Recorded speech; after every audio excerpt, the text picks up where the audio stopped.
Benvenuti a Venezia, benvenuti alla Scuola Grande di San Rocco, dove sono conservati circa 70 teleri di Jacopo Robusti, detto il Tintoretto, 70 dipinti bellissimi, magnifici, ispirati ai temi sacri dell'Antico e Nuovo Testamento. Un patrimonio inestimabile che contribuisce tra l'altro non poco all'aura di somma capitale mondiale della cultura rappresentata da questa città. Ma di Tintoretto torneremo a parlare tra poco. Prima però dobbiamo andare in soffitta. Questo è il sottotetto della scuola e le travature che vedete servono non soltanto come sostegno per la struttura, ma anche per sostegno delle pitture del Tintoretto che sono appese proprio qui sotto. Perché sono qui? Perché è proprio da questo punto che voglio far partire la storia che vi racconto oggi, ed è la storia di Lidio Soffiatti, un artigiano restauratore di Salizzole, nella pianura veronese, che oggi, praticamente alla vigilia della tradizionale festa di San Rocco, che è una festa particolarmente sentita dai veneziani, deve svolgere un lavoro estremamente delicato, ma anche molto prezioso. E del resto si sa, spesso è proprio in soffitta che si nascondono i tesori. Cosa contengono questi cassoni?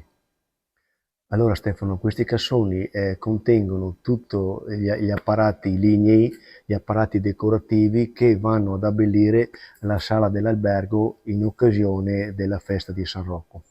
E questi abbellimenti, che contengono le casse, venivano montati e smontati per la festa di San Rocco, per dare più sfarzo, più importanza alla festa del santo, insomma, che era molto venerato dai veneziani. A quando risalgono? Allora, questi sono abbellimenti, sono in tagli rococò, quindi 1750. Li hai restaurati tu questi pezzi? Allora, li ho restaurati io, insieme a mio papà Giancarlo, per la parte lignea. Questi sono stati accantonati, non più montati, fino diciamo agli anni 20, 1920. Da lì in poi il guardiangrando di allora aveva addirittura pensato di venderli agli antiquari o addirittura di sfarsene, però sono stati mantenuti, sono stati tenuti da parte. Ecco, li abbiamo tirati fuori agli inizi del 2005 e ho cominciato a restaurarli insieme a mio papà, a mio padre Giancarlo. Erano tenuti in malo modo, erano tutti rotti, tutti a pezzi, cioè non si sapeva neanche da che parte cominciare. Io ho fatto la parte lignea, mentre la signora Annita Magiero si è occupata della parte pittorica, della parte dorata, fino a portarli al loro splendore iniziale. E piano piano, come un puzzle, li abbiamo restaurati, li abbiamo messi insieme e abbiamo trovato la sua collocazione originale. Sono abbellimenti comunque di un certo pregio? Sì, sono abbellimenti di un certo pregio. Pensa che sono tutti costruiti in legno di cirmolo, detto anche pino cimbro. Il cirmolo era un legno è un legno che si presta benissimo all'intaglio e nel Settecento veniva molto usato, si intaglia molto bene. Poi sono laccati, parte laccata con questo bordeaux e parte dorata a foglia oro, a oro zecchino. Che sala è questa? Questa è la sala dell'albergo. La sala dell'albergo è la sala dove la cancelleria, tutte queste persone, circa una decina, si riunivano qua nella sala dell'albergo tutti i giorni per decidere le sorti della scuola. Adesso Stefano ti porto nella sala degli scrigni, del tesoro. Qui sopra si riuniva la cancelleria per decidere le sorti della scuola e qui sotto avevano i beni preziosi. Ischei, bravo. Andiamo. Prova a vedere che porta che c'è, guarda che porta. Qui contenevano tutti i beni della scuola, i soldi, i skei come diciamo noi. Guarda che serrature, queste sono del 500 ancora funzionanti, vedi? Originali, si vedi che sono tutte foderate con una lamina di metallo. Certo. Per gli incendi. Qui c'erano gli armadi, prova a vedere, qui c'è un'altra porta, guarda che roba. Tutte con i chiodi, erano impenetrabili. Impenetrabili. Qui abbiamo un forziere con serrature, con meccanismi, tutto funzionante. Ma si può aprire? Con la chiave si può aprire. Non ha- Bellissimo.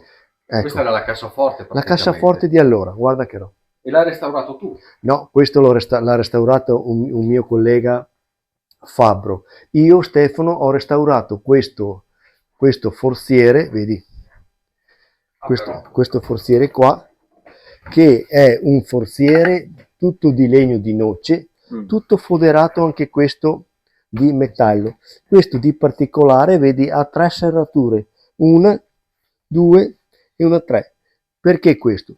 Perché per aprirlo dovevano essere presenti 3 persone e ognuno aveva la sua chiave e potevano aprire per questione di sicurezza. Quante persone avevano accesso qui sotto? Pochissime, solo la cancelleria. Qui addirittura quando è di giorno c'era una persona che era stabile qua, addirittura veniva chiusa dentro, lui stava qua a controllare e a fare gli spostamenti dei soldi. Ma che cosa si intende per scuola grande di San Rocco?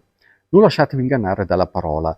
Per scuola non si intende un istituto formativo come lo concepiamo oggi, è un qualcosa di più. Ma per spiegarlo dobbiamo tornare indietro nel tempo, torniamo più o meno alla seconda metà del 1200, quando qui a Venezia, come peraltro anche in altri comuni del nord Italia, nascevano le confraternite, ovvero associazioni di persone che, ispirati dal nome di Cristo oppure della Vergine del Santo Patrono, si dedicavano ad attività di mutuo soccorso oppure ad attività di culto.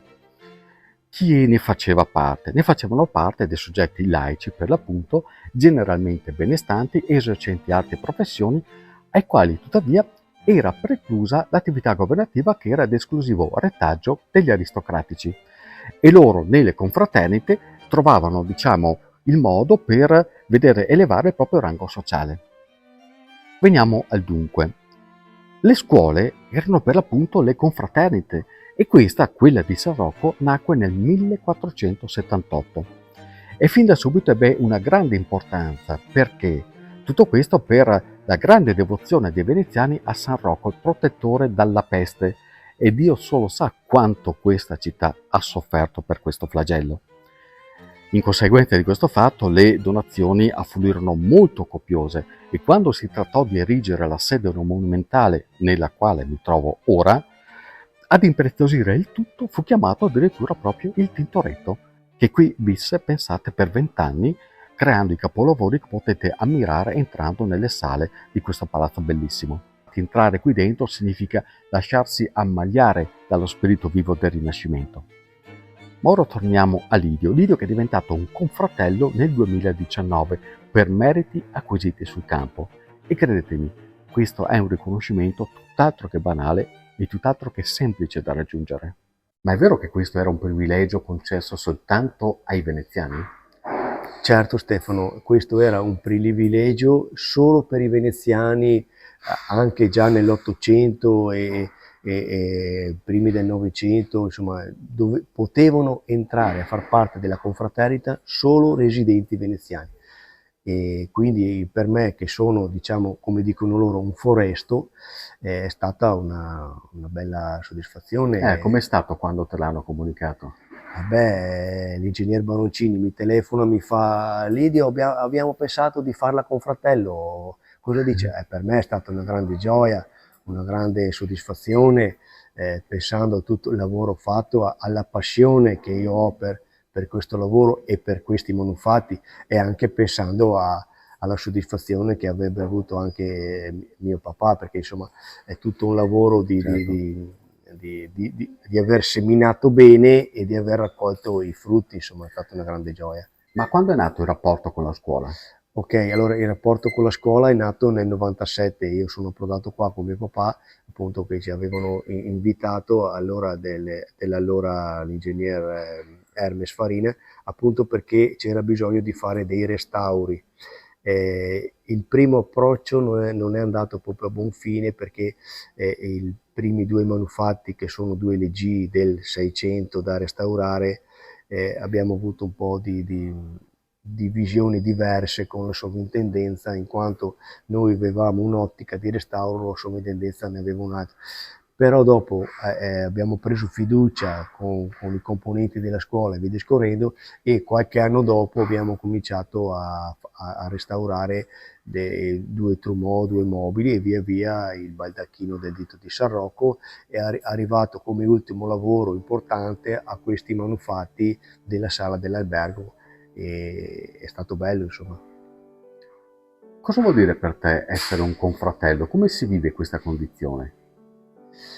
Oddio, io la sento come un surplus, nel senso che essere confratello non è da tutti, cioè si fa parte di una scuola, di un'associazione dove dentro ha lavorato un tintoretto, ha lavorato un pianta, mi sento anch'io partecipe nel mio piccolo di mantenere la scuola.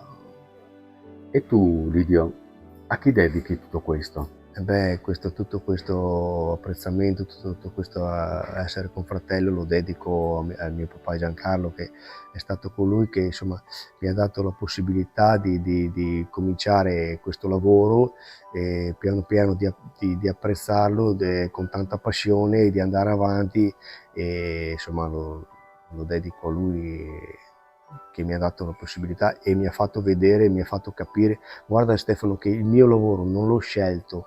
Io da bambino, da piccolino, giocavo con i pezzettini di legno in bottega, poi mi sono trovato in mezzo e mi piace moltissimo e sono contentissimo di quello che ho fatto finora e di quello che sto facendo, insomma, ecco. Cosa diresti, papà Giancarlo?